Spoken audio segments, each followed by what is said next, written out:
오늘의 주요 뉴스입니다. 21대 국회 첫 국정감사에서 공무원 피격 사건과 관련해 북한에 연락해 살렸어야 했다는 야당과 우리 군은 실시간으로 모든 상황을 파악할 수 없다는 여당이 충돌했습니다. 강경화 외교부 장관의 남편의 미국행에 대해서 장관은 출국 경위를 떠나 매우 송구하다며 거듭 사과했습니다. 2년 전 잠적했던 북한 조성길 전 주 이탈리아 대사 대리가 아내와 함께 지난해 7월 자진해서 국내로 망명한 것으로 확인됐습니다. 지금은 정보산하 대북연구기관에서 근무 중입니다.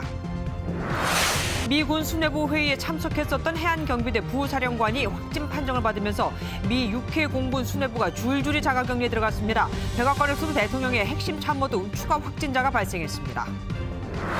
석 달 전 베트남 선원 4명의 헤엄쳐 도주한 부산 감천항에서 오늘 새벽 또 미립국이 발생했습니다. 베트남 선원 2명이 배에서 밧줄을 타고 내려와 하수구를 통해 도주한 것으로 보입니다. MBN 단독 보도합니다. 외국 제약사가 만든 에이즈 치료제 건강보험 적용 대상이 2019년부터 확대됐는데 이 과정이 석연치 않다는 주장이 제기됐습니다. 복지부가 심사를 제대로 거치지 않고 졸속으로 승인을 내줬다는 건데 MBN이 단독 취재했습니다. 점자를 가린 항균 필름, QR코드 인증 등으로 요즘 시각장애인들은 가뜩이나 힘든 외출이 더욱 고됩니다. 서울교통공사는 점자 필름 예산이 없다고 했지만 한 역당 2만 원이면 붙일 수 있는 것으로 MBN 취재 결과 드러났습니다.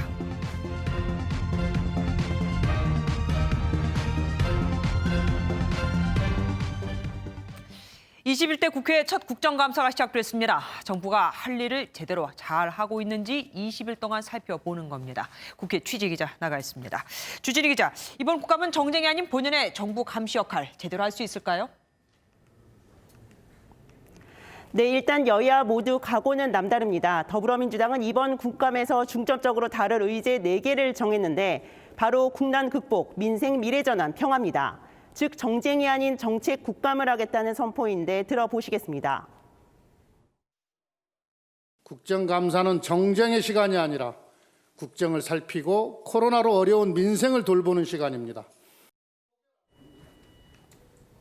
반면 야당은 현 정권의 실정을 지적하는 파상 공세를 언급했습니다. 들어보시겠습니다.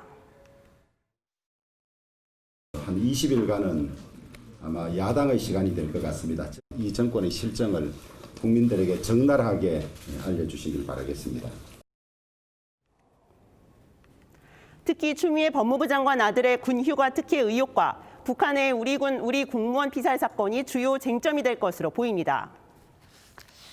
여당은 추미애 장관 아들과 관련된 질의는 절대 받아들이지 않을 듯한데 시작부터, 그러니까 증인 채택부터 충돌하고 있죠. 네, 그렇습니다. 국민의힘은 추미애 장관 아들 의혹과 관련해 증인을 신청했지만 민주당이 채택을 거부했다며 강하게 항의하며 기자회견을 했는데 들어보시겠습니다.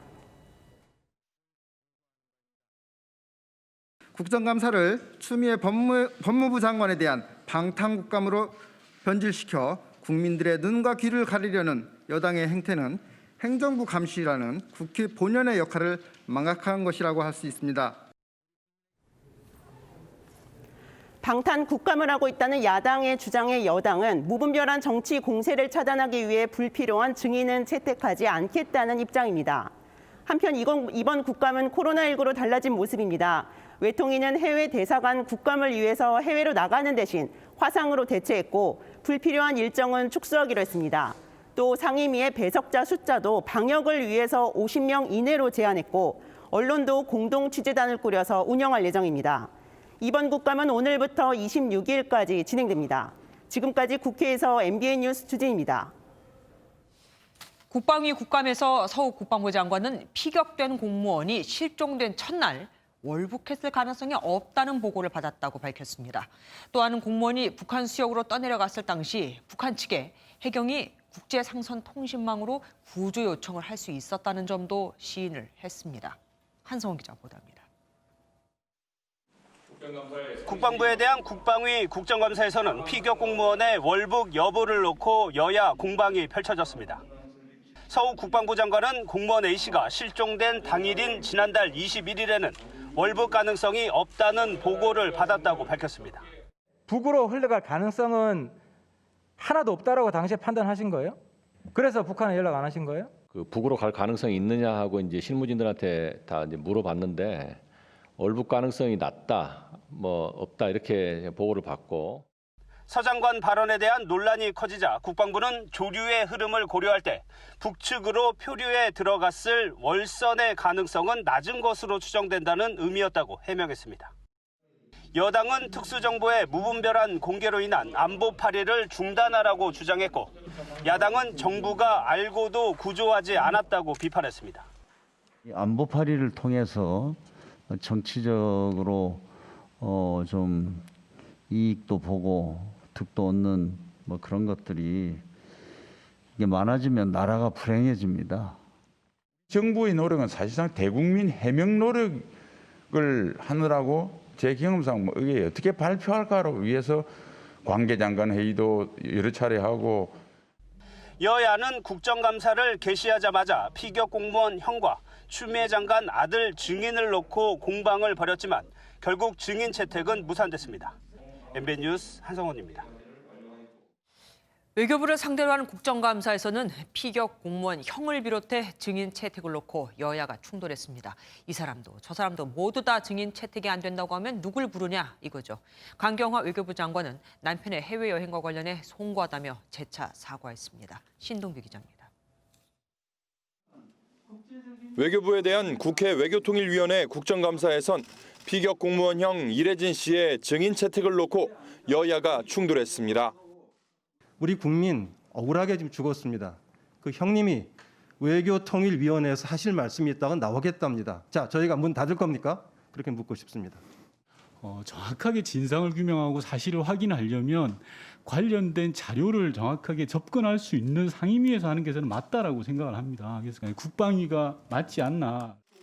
공무원 피격 사건을 논의하기 위한 긴급 관계장관 회의에 외교부 장관이 빠진 문제도 도마에 올랐습니다. 그 부분은 분명히 문제점이 있다고 생각을 해서 그 다음 안보 상임위에서 문제점을 제기했고 시정 요구를 했고, 제가 직접 했습니다. 최근 논란이 된 남편의 해외여행과 관련해선 거듭 송구하다면서 개인적 고충도 토로했습니다.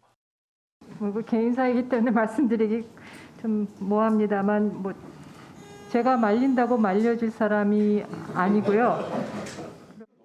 폼페이오 미 국무부 장관의 방한 연기에 대해 한미동맹 우려는 사실이 아니며 왕이 중국 외교부장의 방한 연기도 관련이 없다고 해명했습니다. MBN 뉴스 신동규입니다. 2년 전 잠적했던 북한 조성길 전 주 이탈리아 대사 대리가 지난해 국내로 망명한 것으로 파악됐죠. 북으로 송환된 딸에게 피해가 갈 수 있어 망명 사실을 숨긴 것으로 보이는데 북한은 아직까지는 별 반응을 보이지 않고 있습니다. 배준희 기자가 보도합니다. 지난 2018년 11월 탈북한 뒤 잠적했던 북한 조성길 전 주 이탈리아 대사 대리가 아내와 함께 지난해 국내로 망명했습니다. 가족 중 조 전 대사 대리의 미성년인 딸은 지난해 2월 강제 북송된 것으로 이탈리아 외교부가 확인한 바 있습니다. 국회 정보위원장인 전해철 더불어민주당 의원은 조 전 대사 대리가 지난해 7월 한국에 자진해서 왔다며 수차례 한국행 의사를 자발적으로 밝혔고 우리가 그 의사를 확인했다고 밝혔습니다.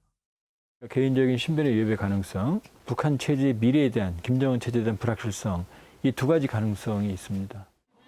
아직까진 별 반응을 내놓고 있지 않지만 해양수산부 공무원 피격 사건으로 궁지에 몰린 북한이 이번 망명을 계기로 대남 비난에 나설 거란 우려도 나오고 있습니다. 전 북한 공사였던 태영호 의원 등 탈북 인사들이 한국에서 본격 활동하면서 민감한 반응을 보여왔기 때문입니다.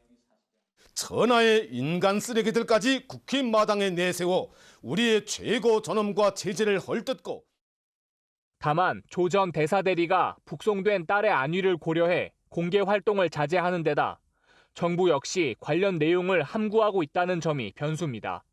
MBN 뉴스 배준우입니다. 조성길 전 주 이탈리아 북한 대사 대리는 김정은 시대 첫 대사급 망명 인사죠.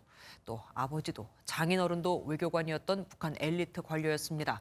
그래서인지 북한에 사치품을 조달하는 등 비밀스러운 북한 내부 사정을 아주 잘 알고 있다고 알려져 있죠. 조 전 대사 대리 어떤 사람인지 백길종 기자가 살펴봤습니다. 조성길 전 대사 대리가 근무하던 주 이탈리아 대사관은 북한의 식량 문제 해결을 돕고 북한 상류층에 사치품을 조달하는 역할을 맡는 것으로 알려졌습니다. 1등 서기관까지 지낸 고위급 외교관인 만큼 조 전 대사대리는 북한 내부 속사정에 밝을 것으로 추정됩니다. 이탈리아 주재 대사관은요, 이탈리아 로마의 소재지를 둔 유엔 식량농업기구와의 사업도 겸임해서 보고요. 김정은 로얄 패밀리하고도 연관이 돼 있어.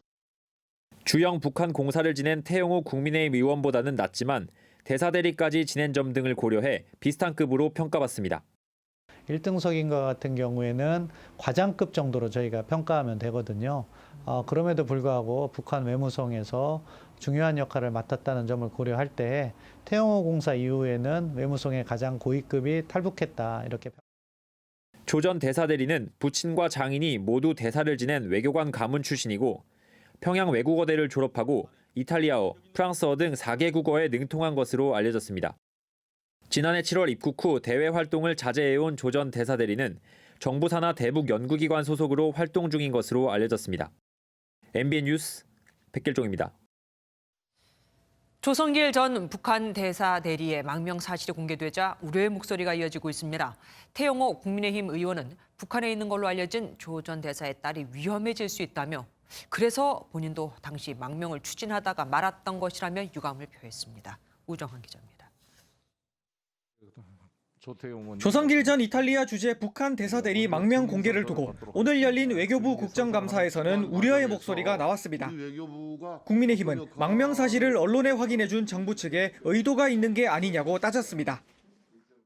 우리 정부 당국이 의도적으로 공개를 한 셈이 되었거든요. 이렇게 공개되어지는 것을 당사자인 조성길 대사대리도 원치 않았던 것입니다. 정부가 의도를 갖고 그렇게 했다 하는 것도 너무 넘겨짚으시는 것 같고요. 어쨌든 이 경위에 대해서는 저는 전혀 아는 바도 없고 드릴 말씀도 없습니다. 태영호 국민의힘 의원은 입장문을 내고 북한에 있는 걸로 알려진 조 전 대사의 딸이 위험해질 수 있다며 망명 사실 공개에 유감을 표명했습니다. 태 의원은 제3국으로 망명한 탈북 외교관은 도주자, 이탈자로 분류되지만 한국으로 망명하면 배신자, 변절자로 규정된다며 남은 가족이 더 큰 처벌을 받을 수 있다고 말했습니다. 조 전 대사와 20년 직이라고 밝힌 태 의원은 앞서 지난해 1월 이탈리아에서 잠적한 조 전 대사에게 한국 망명을 추천하는 공개 편지를 띄우기도 했습니다. 보도가 나온 직후 망명 사실을 공개해 비판을 받았던 하태경 의원은 보도 과잉을 막기 위해 여야 합의로 공개한 거라고 해명했습니다. 청와대는 조 전 대사 망명 공개와 관련해 특별한 입장을 내지 않고 있습니다. MBN 뉴스 우종환입니다. 코로나19 신규 확진자 수가 일주일 만에 다시 세 자릿수 114명이 됐습니다. 국내 발생은 94명, 해외 유입은 20명이었죠. 지역별로는 서울과 인천, 경기도가 92명으로 무려 80%를 넘습니다. 방역당국은 추석 연휴 대이동의 여파가 이번 주 중반부터 나타날 수 있다고 우려해왔는데 그 우려가 현실이 된 겁니다. 더욱이 내일 모레부터는 한글날 연휴까지 또 있죠. 방역당국은 이때 서울 도심 집회와 단풍놀이, 종교 활동 등을 자제해달라고 호소했습니다.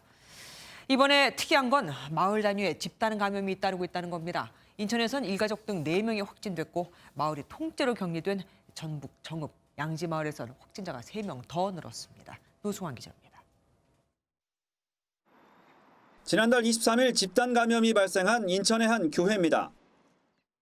이 교회 부목사와 그 부인 그리고 9살 딸이 동시에 확진 판정을 받았습니다. 4살 아들은 당시 음성이 나왔는데 자가격리 해제 전 검사에서 양성 판정을 받았습니다. 인천의 또 다른 곳에선 2살 아들과 엄마가 확진 판정을 받았습니다. 지난달 27일 양성 판정을 받은 외할머니와 밀접 접촉자로 분류돼 자가격리 중이었는데 증상이 나타나 검사해보니 코로나19였습니다. 주민 75명 중 9명이 동시에 코로나19 확진 판정을 받은 전북 정읍 양지마을에선 오늘 확진자가 3명 더 늘었습니다. 추가 확진자 모두 감염 경로가 불분명해 확산 차단이 어려운 상황입니다. 양지마을 주민들은 어제부터 이동이 전면 제한되고 있습니다.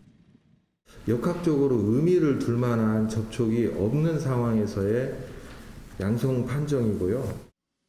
추석 연휴 이전까지 입국자를 제외하고 확진자가 없던 정읍 주민들은 갑작스런 지역 확산 양상에 외출을 삼가는 등 잔뜩 몸을 움츠리고 있습니다. MBN 뉴스 노승환입니다. 확진자가 다시 세 자릿수가 된 건 서울과 경기도에서 대규모 확진이 발생했기 때문입니다. 서울 영등포에서는 방문 판매 업체에서 7명이 집단 감염됐고 경기도는 의정부 재활병원에서 확진자가 또 추가되며 20일 만에 50명대가 됐습니다. 강재묵 기자가 보도합니다. 서울 지역 코로나19 신규 확진자가 엿새 만에 30명대로 늘어났습니다. 이번 달 들어 최다 수치입니다. 특히 방문 판매 업체를 매개로 한 집단 감염이 다시 발생했습니다. 영등포구 방문 판매 업체 관련 확진자는 5명이 더 늘어 지금까지 모두 7명이 됐습니다. 서초구 한 병원에서도 집단 감염이 발생해 3명의 확진자가 나왔습니다. 경기도는 신규 확진자가 20일 만에 50명대로 올라섰습니다. 특히 의정부 재활병원에서는 3명이 추가로 확진 판정을 받아 누적 확진자가 29명에 달했습니다. 이번 환자 13명은 뚜렷한 동선이 없어 추가 확진자가 나올 가능성이 큽니다. 양평 건설업 노동자와 이천 노인주간보호센터에서도 각각 1명의 확진자가 나왔습니다. 고향에서도 가족 간 감염 확진자가 나오는 등 어디서 확진자가 나올지 가늠조차 어려운 상황입니다. 지금은 연휴 이후에 감염 추이를 지켜봐야 하는 중요한 시기입니다. 추석 연휴에 고향을 방문한 후 가족, 친지 간에 감염된 사례가 광화문 집회 이후 대규모 확진자가 나왔던 서울과 경기도가 다시 재확산의 중심에 선 모양새입니다. MBN 뉴스 강재묵입니다. 이처럼 추석 연휴를 거치며 신규 확진자가 다시 늘어나니 아무래도 거리두기 완화는 쉽지 않을 것 같죠. 며칠 더 추이를 지켜봐야겠지만 주말쯤 예상했던 거리두기 2단계 완화 조치는 사실상 어려워 보입니다. 권영범 기자가 보도합니다. 정부는 일찌감치 추석 연휴가 코로나19 재확산의 중대 고비라고 경고했습니다. 어떻게 보내느냐에 따라 다시 힘든 시기를 맞이할지 소중한 일상을 되찾을지 중대한 기로에 서 있습니다. 특별 방역 기간을 선포하고 이동 자제를 권고했지만 고향 방문객과 축캉스 인파까지 몰려 전국 주요 관광지는 북적였습니다. 결국 검사량이 줄어 확진자 수도 줄어드는 주말 효과가 끝나자마자 신규 확진자 수는 다시 세 자릿수로 올라섰습니다. 설상가상 한글날 연휴가 또 이어져 방역에 빨간불이 켜졌습니다. 추석 특별 방역 기간은 10월 9일 한글날을 포함하여 이번 주말까지 계속 이어지며 집회 행사 등에 대해서는 자제를 부탁드립니다. 사흘간의 확진자 추이를 보고 거리두기 2단계를 완화하려던 정부의 계획도 사실상 어려워졌습니다. 조용한 전파들이 꽤 됐으리라고 보고 계속 환자 수가 늘 거라고 저는 봅니다. 낮추기는 어렵지 않을까. 거리두기 완화와 일상으로의 복귀를 기대했던 시민들과 소상공인들은 깊은 한숨을 내뱉고 있습니다. MBN 뉴스 권용범입니다. 코로나19가 엄습한 미 백악관. 상황이 나아질 기미가 보이질 않습니다. 백악관 대변인에 이어 트럼프 대통령의 핵심 참모까지 확진 판정을 받았고 미 국방부에선 수뇌부가 줄줄이 자가격리에 들어갔거든요. 미셸 오바마는 대통령이 국민의 생명을 위태롭게 하고 있다고 비꼬았습니다. 장명훈 기자입니다. 미 백악관이 코로나19 전파의 온상이 되고 있습니다. 켈리 맥커넨이 대변인에 이어 트럼프 대통령의 핵심 참모로 연설문 작성에 관여해온 스티븐 밀러 선임 보좌관도 추가로 양성 판정을 받았습니다. 핵무기 작동 코드가 담긴 일명 핵가방을 보호하는 백악관 군사실 소속 보좌관도 확진됐습니다. 미 CNN은 백악관 내 코로나19 확진자가 최소 10명이라고 보도했습니다. 백악관에 이어 미 국방부도 비상이 걸렸습니다.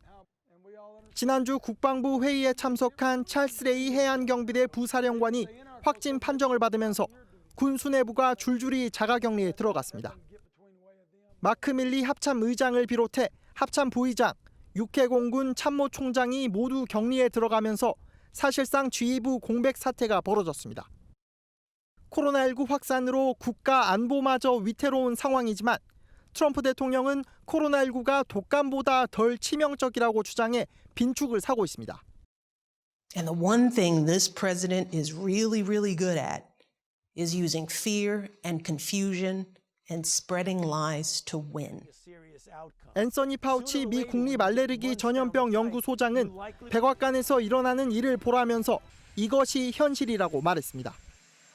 파우치 소장은 막을 수도 있었던 일이라고 지적하고 이번 가을과 겨울에 필요한 예방 조치가 취해지지 않으면 미국 내 사망자가 40만 명에 이를 수 있다고 경고했습니다. MBN 뉴스 장명훈입니다. 그런데 이 와중에 트럼프 대통령이 코로나19 사태에 따른 추가 경기 부양책을 놓고 민주당과 벌이던 협상을 중단하겠다고 밝혔습니다. 내가 안 하면 경기 부양도 없다는 식인데 하지만 민주당 바이든 후보와의 격차는 더 벌어졌습니다. 신혜진 기자입니다. 트럼프 대통령이 퇴원 하루 만에 내린 첫 지시는 추가 경기 부양책 협상 중단입니다. 트럼프 대통령은 트위터를 통해 민주당이 코로나19와 상관없이 돈을 쓰는 2조 4천억 달러의 협상안을 내세우고 있다고 주장했습니다. 그러면서 자신이 대선에서 승리한다면 대규모 경기 부양책을 통과시키겠다고도 했습니다. 공화당과 민주당은 5개월 가까이 추가 부양책에 대한 논의를 해오다 막판 힘겨루기 중이었습니다. 부양책 협상을 그만두라는 대통령의 말에 뉴욕 증시는 일제히 하락세로 돌아섰습니다. 전문가들은 미국 경기 회복에 악영향을 미칠 것으로 보고 있습니다. Certainly, the recovery will continue without it, I think, but it's going to be a much slower recovery, and it's disappointing that we didn't get a package done. 민주당 소속 낸시 펠로시 하원 의장은 트럼프 대통령이 자신의 이익을 위해 국가 전체를 희생시키고 있다고 비판했습니다. 이런 가운데 최근 여론조사 결과 민주당 조 바이든 대선 후보가 트럼프 대통령을 16%포인트 앞선 것으로 나타났습니다. 한 달 전보다 지지율 격차가 2배나 벌어진 겁니다. 대선이 한 달도 채 남지 않은 상황에서 트럼프 대통령은 15일 2차 TV 토론을 강행할 뜻을 밝혔지만 바이든 후보는 토론 연기를 주장하고 있어 트럼프 대선 캠프의 위기감이 커지고 있습니다. MBN 뉴스 신혜진입니다. 정부가 임신 24주 이내 낙태 수술을 조건부로 허용하는 입법 개정안을 예고했습니다. 낙태죄 전면 폐지와 전면 허용 그 사이에서 절충안을 내놓은 거지만 양쪽에서 다 비난을 받고 있습니다. 특히 24시간 숙려 기간을 준다. 사회 경제적 사유가 있을 시 낙태를 허용한다고 했는데 그 사유라는 게 참 애매모호하죠. 어쨌든 이제 공은 국회로 넘어갔습니다. 민지수 기자입니다. 정부가 예고한 개정안은 임신 초기인 14주까지 낙태를 전면 허용하는 내용이 핵심입니다. 16세 이상 미성년자도 부모 동의 없이 시술이 가능하고 약물 중절도 허용한다는 내용이 포함됐습니다.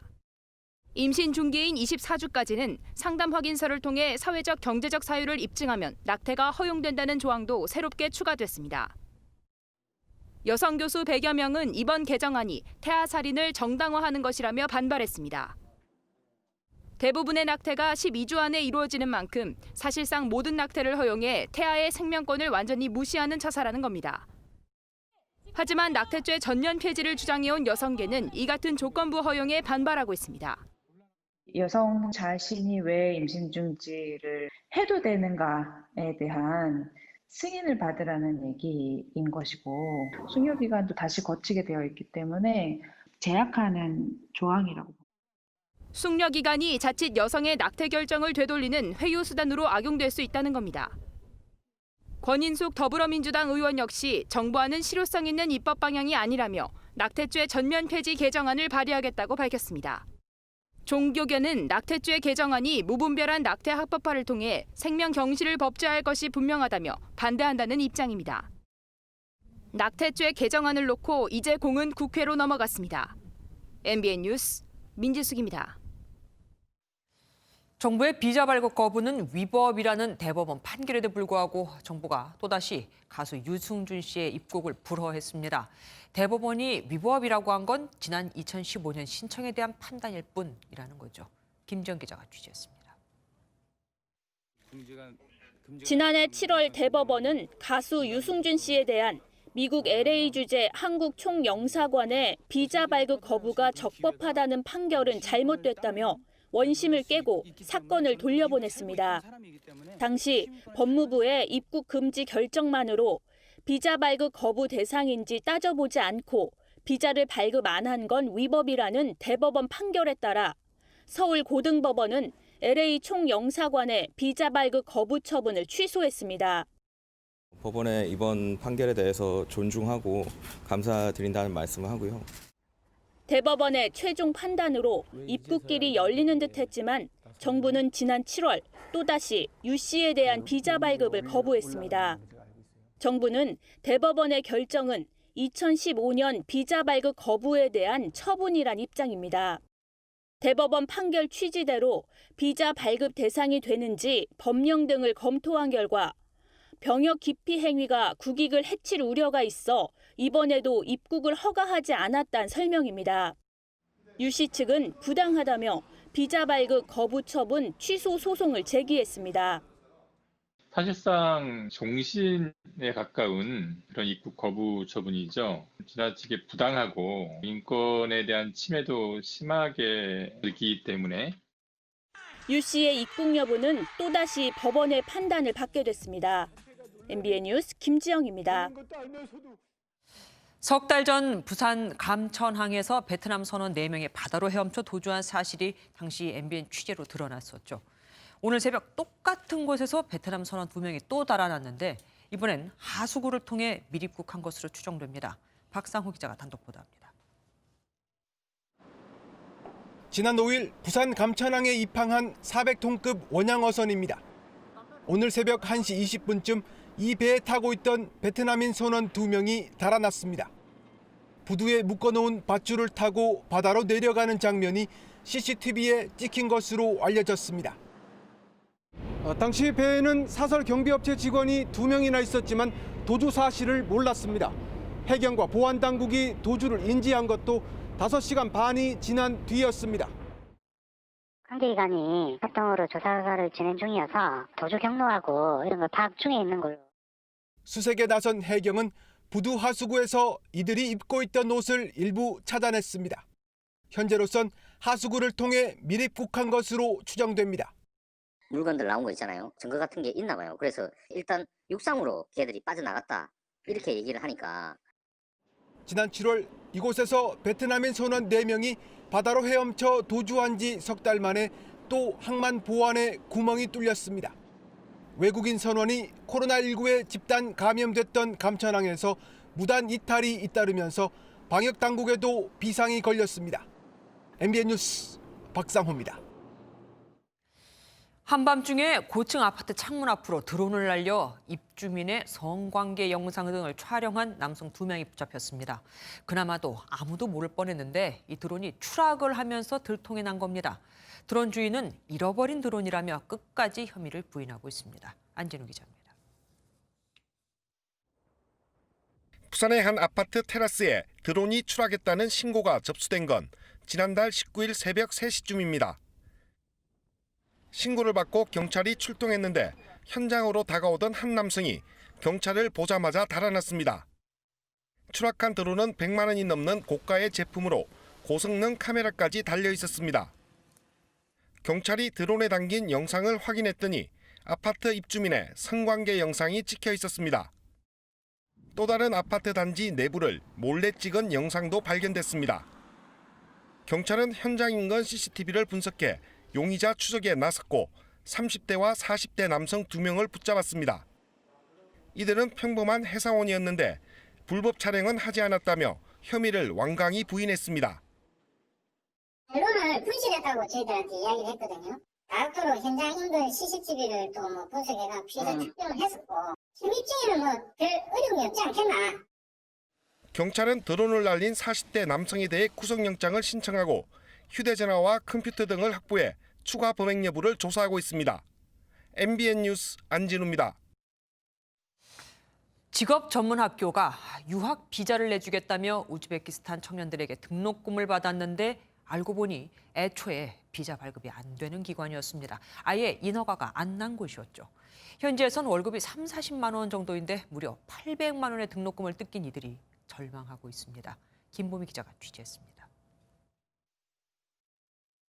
지난해 6월 서울의 한 전문학교가 우즈베키스탄 현지에서 비자 설명회를 열었습니다. 등록금을 내고 학위 과정에 지원하면 사설 교육기관 연수 비자를 받고 한국에 취업할 수 있도록 해주겠다는 내용이었습니다. 하지만 이 과정에 지원한 52명의 우즈베크 청년들은 1년 가까이 공항 문턱도 못 밟고 있습니다. 2월 달쯤에 코로나 생기기 전에 한국에 들어가서 IT 수업을 공부해야 되는 상황이었거든요. 하지만 계속 소식이 없고 우리는 여기서 궁금했었습니다. 법무부는 해당 학교의 초청 자격이 부족하다며 2차례나 비자를 거절했습니다. 해당 비자는 초청 교육기관이 일정 요건을 갖춰야 발급이 가능한데 기준에 미치지 못한 겁니다. 1인당 지불한 등록금만 400만 원에서 800만 원으로 총 2억 9천만 원에 이르는 상황. 한국 유학과 취업의 꿈을 안고 큰 돈을 마련한 청년들은 답답하기만 합니다. 아버지 코로나 와서 걸려도 교회 사장님이 알려드렸지만 그 학생이라도 돈을 돌려주지 않고 그냥 조금만 기다려주세요라고 했습니다. 이뿐만 아니라 베트남에서도 똑같은 피해 학생들이 발생한 것으로 알려졌습니다. 아무 자격 없는 학교들이도 이 학생들이 모집하는 경우가 있습니다. 여기 와서 일할 수 있다더라고 그렇게 선전도 하고 있고. 법무부와 대사관도 개인 간의 문제라며 선을 긋고 있어 피해는 고스란히 외국인 학생들이 떠안고 있습니다. MBN 뉴스 김봄입니다. 에이즈 치료제이자 예방약인 트루바다는 환자가 처방을 받으면 건강보험에서 약값을 지원해줍니다. 외국 제약사가 혜택 대상을 확대해달라고 요청했는데 보건복지부는 심의기구의 심사도 거치지 않고 이를 그냥 승인해줬습니다. 다 우리 건보료로 충당해주는 겁니다. 강대엽 기자가 단독 보도합니다. 트루바다는 지난 2013년 급여화됐습니다. 한 알에 13,500원으로 최대 70%까지 건강보험에서 지원합니다. 외국계 제약회사인 길리어드 사이언스는 2년 전 이 약의 급여 대상을 확대해달라고 보건복지부에 건의했습니다. 기존엔 HIV 예방 목적으로 처방받는 경우만 인정했는데 HIV에 걸린 성관계 대상이 있는 경우도 넣어달라는 요청이었습니다. 굉장히 제한된 범위로만 그 보험이 적용이 되고 있는 상황이기 때문에 확대가 되면 좋을 것 같다는. 복지부는 이 요청을 받아들였고 지난해 6월부터 확대된 기준을 적용하고 있습니다. 문제는 급여와 관련한 심의기구인 건강보험정책심의위원회가 있는데도 복지부가 이를 거치지 않고 승인했다는 점입니다. 5억 원 미만으로 재정 소요가 그렇게 크지 않다고 평가되어서 일단 행정예고 후에 고시를 개정하게 되었습니다. 추가 재정 부담이 5억 원 미만이라고 복지부는 밝혔지만 대한감염학회는 매년 약 250억 원이 추가로 들 것으로 추정했습니다. 건보 재정이 투입되는 내용에 대해서는 충분한 사회적 합의와 건보 재정 효율화에 대한 논의가 선행돼야 하는데 거기에 대한 논의가 전혀 없었습니다. 길리어드 사이언스는 지난해에도 트루바다의 급여 대상을 또다시 확대해달라고 요청해 현재 논의가 진행 중입니다. MBN 뉴스 강대엽입니다. 가을에 진미로 알려진 자연산 송이 가격이 천정부지로 치솟으면서 불법 채취가 기승을 부리고 있습니다. 하루 수백만 원까지 벌 수 있다 보니 전국 불법 채취권들이 이른바 명당으로 모여들고 있는데 이들을 쫓는 추격전도 첩보 작전을 방불케 합니다. 김영현 기자가 현장 취재했습니다. 단속 차량이 추격하자 남성이 주랭랑을 치고 단속원들이 뒤를 쫓습니다. 내려오세요, 빨리 내려오세요. 불법으로 송이를 채취하다 적발된 건데 잡힌 이후 남성은 격렬히 저항합니다. 이거 나! 제라고! 이번에는 남성이 다리 밑으로 검은 가방을 던지고 산속으로 도망칩니다. 들어가지 마세요. 어디 도망가요? 배를 타고 건져 올린 가방에는 송이가 가득합니다. 입산 자체가 금지된 구교림에서 자연산 송이 불법 채취가 기승을 부리고 있습니다. 올해 긴 장마로 최상급 자연산 송이는 1kg당 40만 원 선. 그야말로 금값이 돼버려 전국의 불법 채취꾼이 몰려들고 있습니다. 2시고 3시고 찻소리가 나요. 불법 채취꾼들을 산 입구에다 내려놓고 그 차는 이제 가고. 불법 채취한 송이 중에는 어린 버섯도 한가득. 크기를 가리지 않고 모조리 채취한 겁니다. 마을 주민들이 단속반을 꾸려 24시간 순찰을 하고 산속 곳곳 무인 카메라까지 설치했습니다. 불법 채취가 기승을 부리자 이렇게 산속까지 훑어볼 수 있는 드론까지 동원됐습니다. 최근에는 하루에 4-5명까지 적발되기도 합니다. 3개 마을에서 이제 공동으로 연합을 통해 가지고 단속을 하고 있습니다. 그래서 25명 마을 주민 가지고는 힘들기 때문에 장비를 도입하게 됐고, 산림에서 불법으로 인산물을 채취하면 최고 5천만 원의 벌금이나 5년 이하의 징역에 처합니다. MBN 뉴스 김영현입니다. 대법원과 보건복지부의 국정감사에선 뜬금없이 추미애 법무부 장관의 아들 문제가 터져나왔습니다. 어떻게 단 한 명도 야당이 요구한 증인은 채택이 되지 않는 거냐? 해도 너무한다라고요. 손기준 기자가 보도합니다. 대법원 국정감사에서 김명수 대법원장은 사법개혁을 위한 국회 협조를 당부했습니다. 사법부가 국민을 위한 사법개혁의 사명을 성공적으로 완수할 수 있도록 관심을 갖고. 그런데 뜬금없이 추미애 법무부 장관과 관련한 증인 채택을 놓고 격론이 벌어졌습니다. 민주당이 미동의해서 단 한 명도 채택이 되지 못했습니다. 해도 너무한 거 아닙니까 이게. 지난번 대정부 질문 때도 내내 추미애 장관 건으로 일관했습니다. 국민들이 진짜 피로감을 호소하고 있습니다. 동부지검의 추미애 장관과 그 아들에 대한 불기소 이유, 법조인뿐만 아니라 일반 국민들도 분노를 하고 있습니다.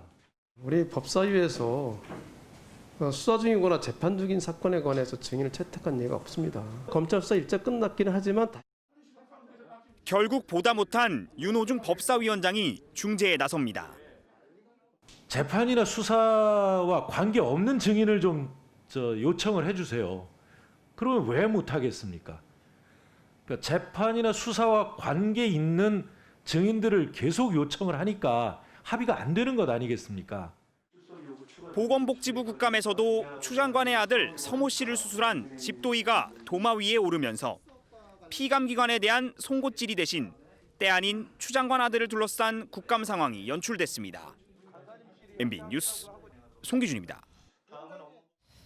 보건복지위 국정감사에서는 상온에 노출된 백신을 두고 여야 의원들의 질타가 쏟아졌습니다. 땅바닥에 놓인 채 밝은 빛을 쐬고 있는 사진을 보여주며 정말 백신에 문제가 없다면 박능호 장관과 정은경 질병관리청장이 먼저 접종을 받으라는 얘기까지 나왔습니다. 이수아 기자입니다. 국회 보건복지위 국정감사는 상온 노출 독감 백신 문제가 최대 이슈였습니다. 야당에서는 백신의 안정성에 문제가 없다는 당국의 조사 결과를 믿기 힘들다며 책임자부터 먼저 예방접종을 받아야 한다는 주장까지 나왔습니다. 일반 국민들한테 어떻게 그렇게 괜찮다고 맡겠습니까?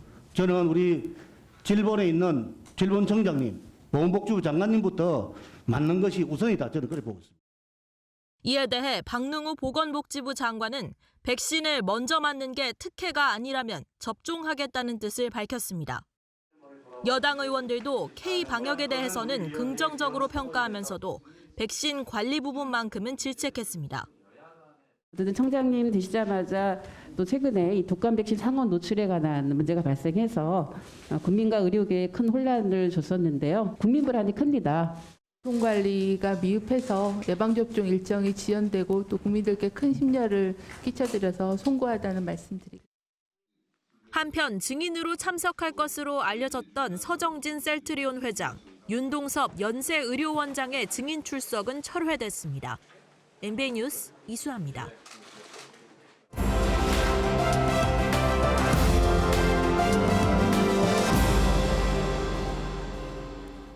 키워드로 살펴보는 오늘의 화제, 빅뉴스 시간입니다. 오늘은 정치부 전정인 기자와 함께하겠습니다. 어서 오십시오.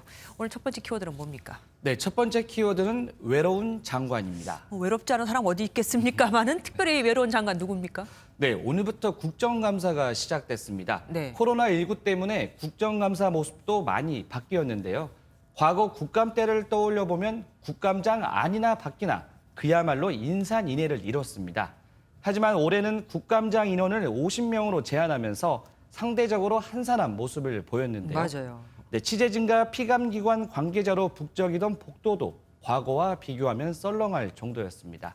50명으로 인원을 제한하다 보니 장관을 보좌하는 실국장들조차 자리를 지키지 못할 정도였는데요. 산업통상자원부 국감장에서는 50명을 넘어 한정과 한수원 등 관련 기관장들이 들어오지 못하자 실국장들이 돌아가며 참석하기도 했습니다. 아, 그래서 외롭다 네. 이 얘기군요. 항상 보좌하던 사람들이 없어서. 예. 그런데 어쨌든 장관 입장에서는 부담스럽겠습니다. 우린 다 알고 있잖아요. 네. 업무 파악을 잘하고 있는 장관이라면 실국장이 굳이 배석하지 않아도 별 문제는 없을 것입니다. 네. 그동안 국감에서 답변 쪽지라고 하죠. 장관 뒤에 배석하고 있던 실무자들이 답변 쪽지를 전달하면 장관이 그걸 보고 답변을 하는 장면 많이 보셨을 텐데요. 네네.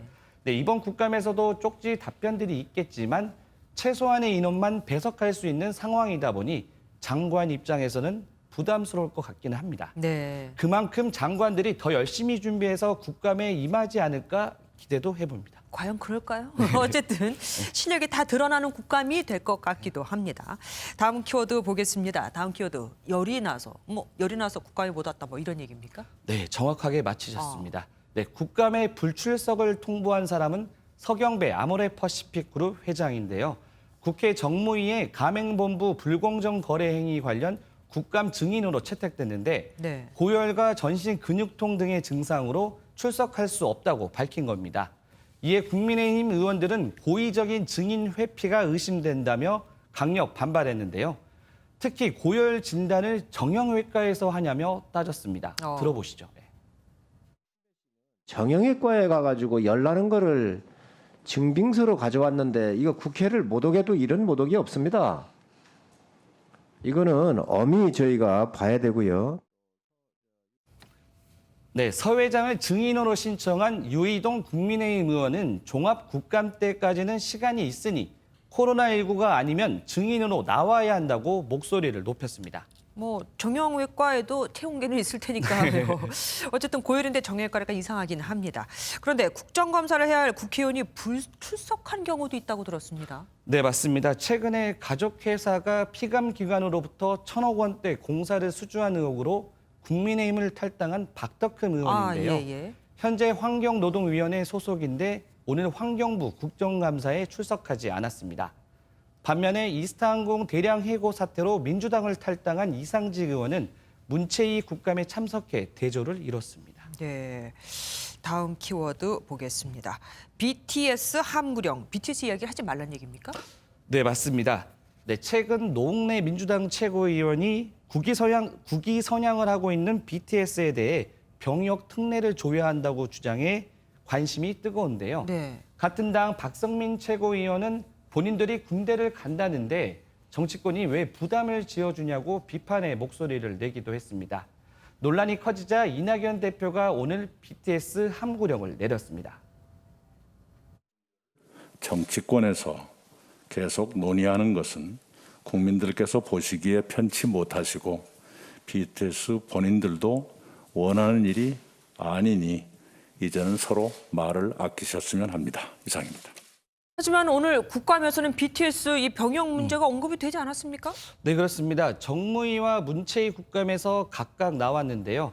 정무위 민주당 간사인 김병우 의원은 병역 특례에서 대중예술인이 제외돼 오히려 역차별을 받고 있다고 주장했고 이에 구윤철 국무조정실장은 관계부처와 협의해보겠다고 답했습니다. 박양우 문체부 장관도 전용기 민주당 의원의 질의에 전향적으로 검토할 필요가 있다고 말하기도 했는데요. 당대표 함구령에도 불구하고 BTS 관련 발언이 잇따른 것은 국감 기간 인지도를 높이려는 개별 의원들의 속내가 작용한 것이라는 해석이 나옵니다. 네. 자칫 병역을 둘러싼 공정성 시비로 확대될 가능성을 우려해 자중해야 한다는 목소리도 당내에서 함께 나오고 있습니다. 인지도 앞에서 말 잘 듣는 국회의원이 어디 있겠습니까? 어쨌든 이번만큼은 정쟁이 아닌 정책국감 기대해 보겠습니다. 지금까지 말씀 잘 들었습니다. 블랙핑크의 뮤직비디오가 간호사 성적 대상화로 논란이 되자 소속사 측이 결국 해당 부분을 삭제하기로 했습니다. 처음엔 독립예술로 봐달라 하면서 왜곡된 시선에 우려를 표했었죠. 조희로 기자입니다. 블랙핑크의 신곡 러브식 걸즈의 뮤직비디오입니다. 공개 3일 만에 유튜브 조회수 1억 건을 돌파하며 화제가 됐는데 멤버 제니가 입고 나온 간호사 의상이 논란이 됐습니다. 몸에 달라붙는 짧은 치마와 모자 등 간호사 복장과 하이힐이 왜곡된 이미지를 부각시킨다는 겁니다. 보건의료노조는 성명서를 내고 성범죄에 노출되기 쉬운 간호사의 상황을 악화할 뿐이라며 비판했습니다. 현직 간호사 커뮤니티에서도 반발이 이어졌습니다. 논란이 일자 YG 엔터테인먼트 측은 독립예술로 봐달라며 왜곡된 시선이 쏟아지는 것에 우려를 표한다고 맞섰지만 비난이 확산하자 결국 해당 부분을 모두 삭제하기로 결정했습니다. 이를 두고 지나친 반응이라는 의견도 나오는 가운데 특정 직업이 성적으로 대상화되는 건 경계해야 한다는 지적입니다.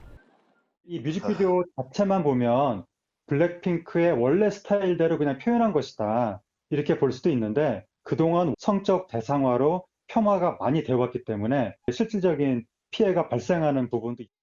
대한간호협회도 이번 삭제 결정을 환영하면서 특정 성별이나 직업을 성적 대상화하는 풍토에 경종을 울리는 계기가 되길 바란다고 밝혔습니다. MBN 뉴스 조희로입니다.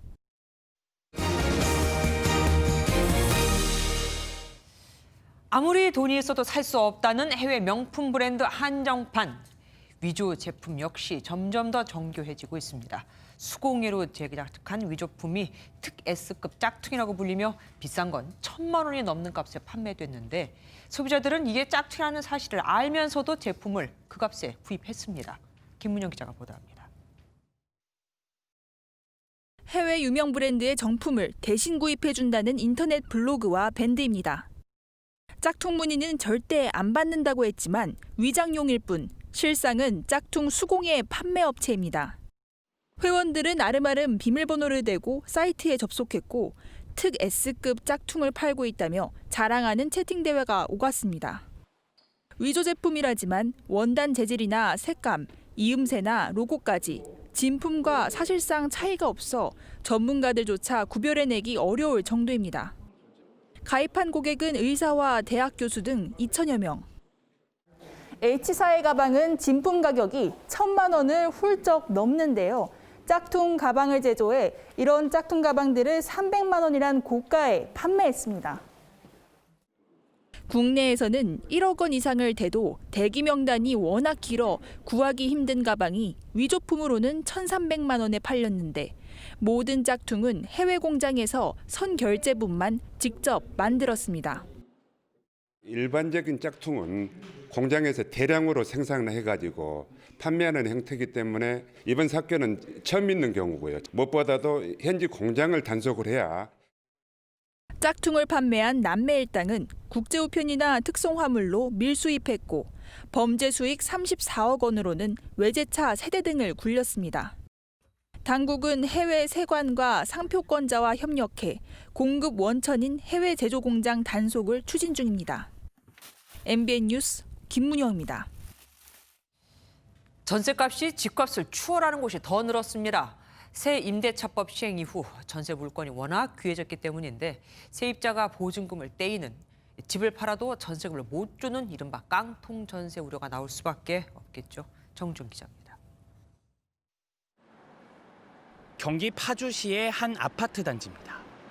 현재 전용 면적 84제곱미터 가구의 전세 호가는 2억 2천만 원. 2주 전 같은 면적이 2억 1,500만 원에 팔린 점을 고려하면 전세값이 매매 가격을 넘어섰습니다. 경기 김포시의 이 아파트에서도 최근 전세값이 급격하게 올라 집값을 뛰어넘는 현상이 나타났습니다.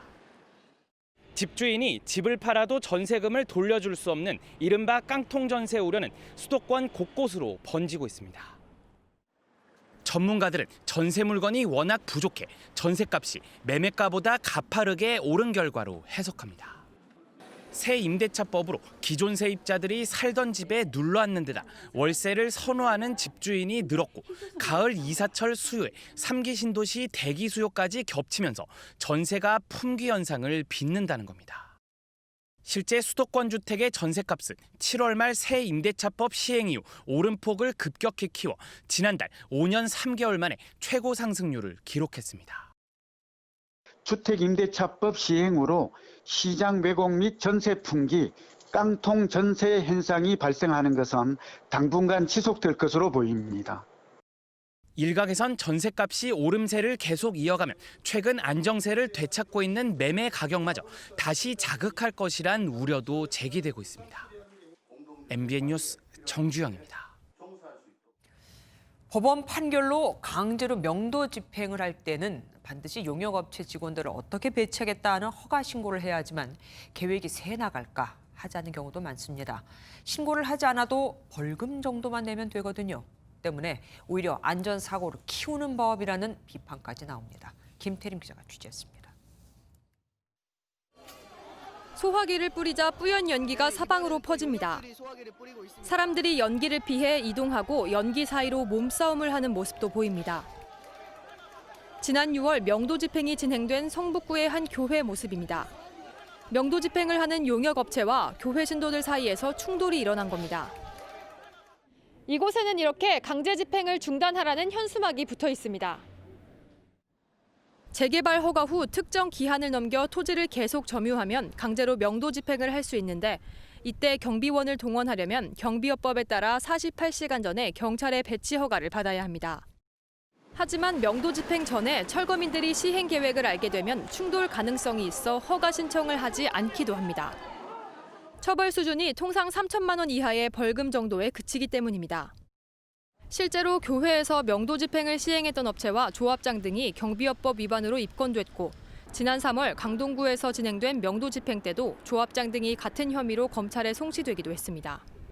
이제 안전 조치들을 취하고 가능하면 그게 이제 원만하게 집행이 될 수 있는 그 이제 사전 준비를 하는 그 시간을 확보한다. 그런 차원에서 48시간 전에 신고를 하도록 이제 그렇게 이제 되어 있는 건데.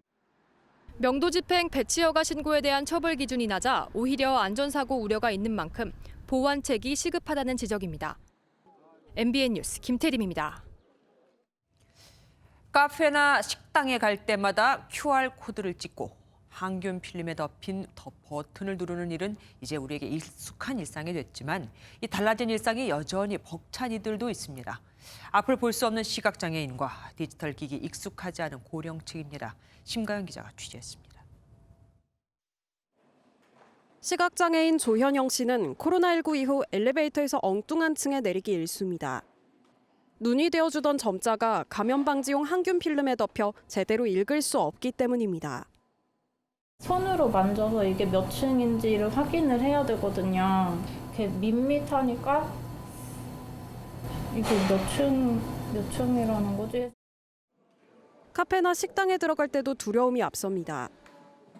저희 앞에 QR 체크인 한번 부탁드릴게요.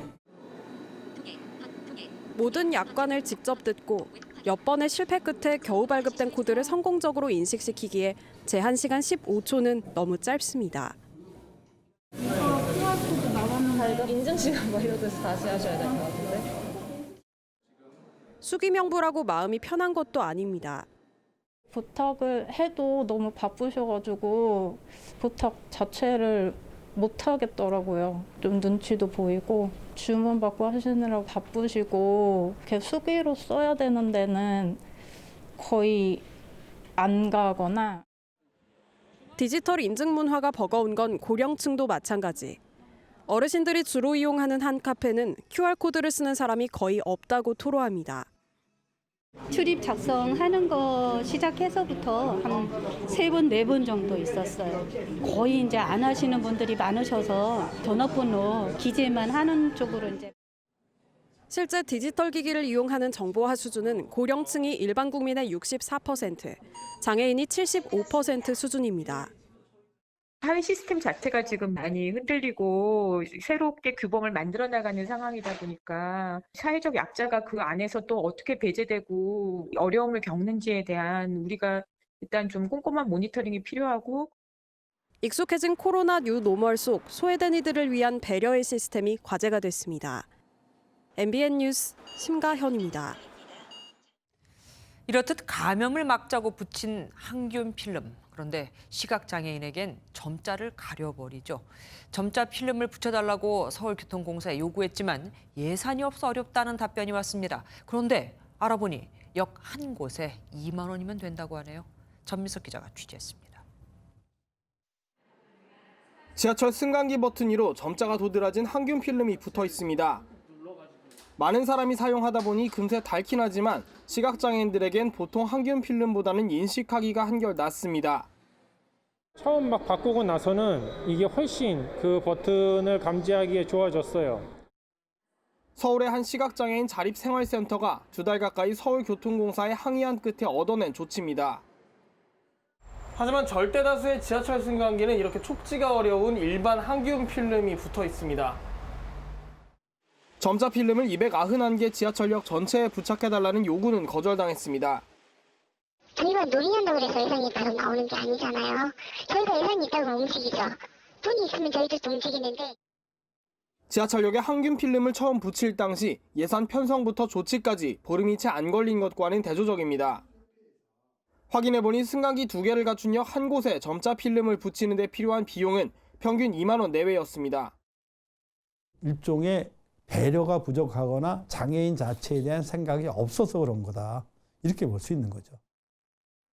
취재가 시작되자 서울교통공사는 점자 필름의 대량 조달이 안 돼 도입을 미루고 있다고 설명했습니다. 라벨지 한 장에 한 역의 모든 것을 담아낼 수 있고요.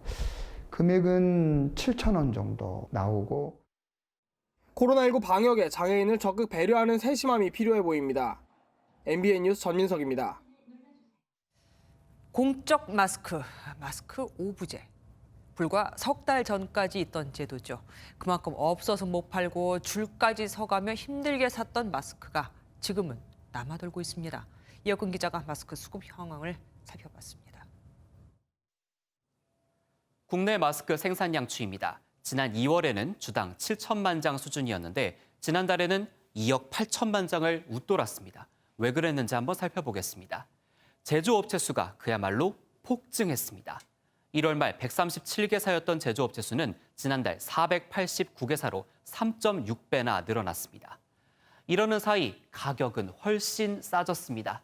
사재기까지 벌어졌을 때 KF94 마스크의 온라인 판매 가격은 장당 4,500원까지 치솟았습니다. 그러던 게 지금은 1,000원 정도로 쭉 떨어졌습니다. 제조업체 수는 많아졌는데 수요는 정체돼 있다 보니 재고가 쌓일 수밖에 없겠죠. 정부는 비상사태 때 쓸 공공비축 물량을 1억 장 확보해놨고 이달까지 5천만 장을 추가 구매할 예정입니다. 하지만 이런다 한들 하루에 수천만 장을 생산하니 재고 해소에는 거의 도움이 안 될 것으로 보입니다. MBN 뉴스 이혁근입니다. 이처럼 마스크는 하지만 정부는 생산량의 50% 이상은 수출할 수 없도록 묶어놓고 풀어주질 않고 있습니다. 법이 현실을 못 따라가는 거죠. 법대로라면 상인들은 10,000장을 수출하자고 국내에서 소화하기 힘든 10,000장을 더 만들어야 합니다. 이상주 기자입니다.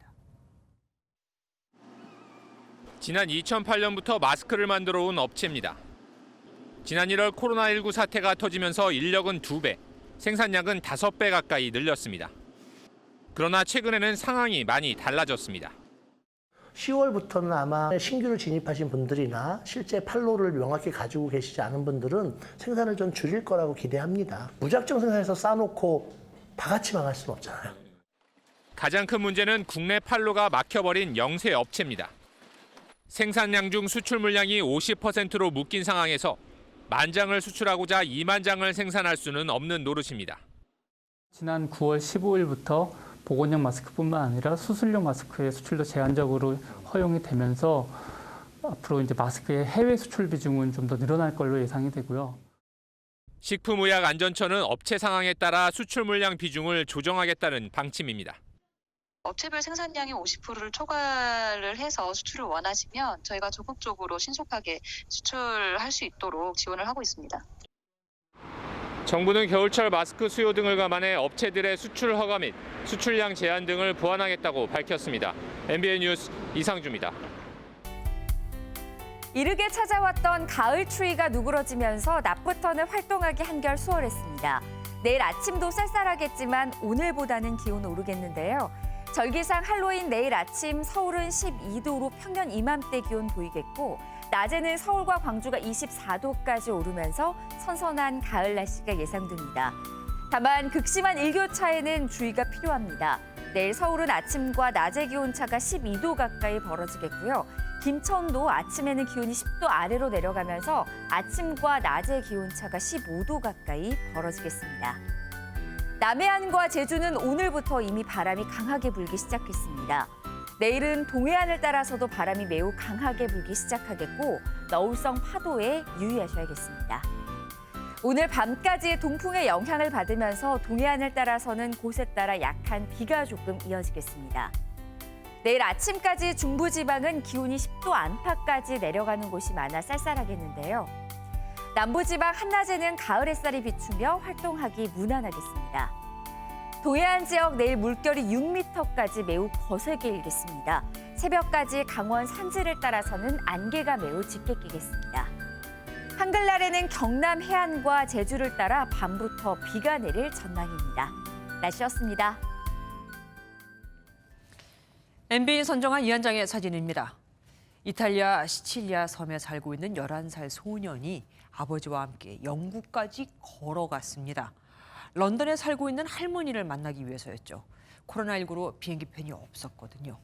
들개 때 또 끼면서 알프스 산맥을 넘는 등 고된 여정 끝에 무려 93일 만에 할머니 품에 안겼습니다.